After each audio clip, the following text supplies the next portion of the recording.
Pictures. For tickets and showtimes, visit fathomevents.com.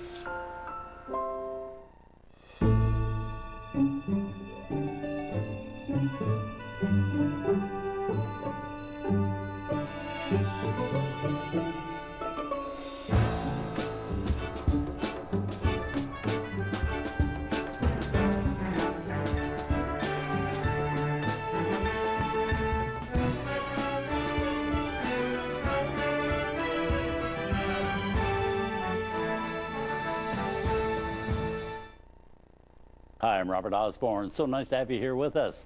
For this week's Sunday double feature, we have films based on novels by the great Russian writer Fyodor Dostoyevsky. One of the movies made in the mid-1930s, the other in the late 1940s. And true to their Russian roots, both are epic stories full of angst and love and complicated lives.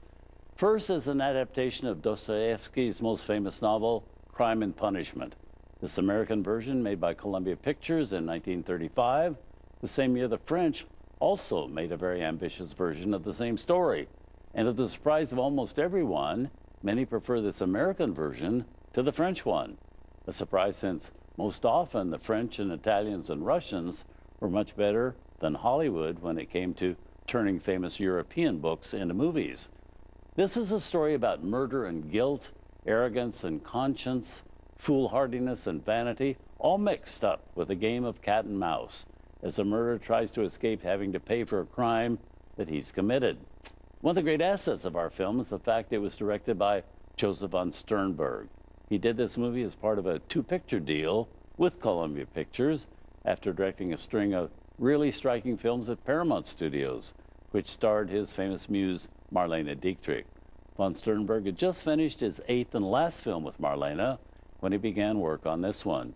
Well, his own instincts as a director, coupled with the striking atmospheric cinematography of Lucian Ballard, create a really mesmerizing, sinister mood for the film, as does Peter Lorre, who heads the cast. He's joined by Edward Arnold, Jean Lockhart, also the famous stage actress who always billed herself as Mrs. Patrick Campbell. You'll also be seeing a character actress who always seemed to chill any set she worked on, the indispensable Raffaella Ottiano, who plays a very creepy landlady, and nobody could ever creep quite like Raffaella. Here's the 1935 version of Crime and Punishment.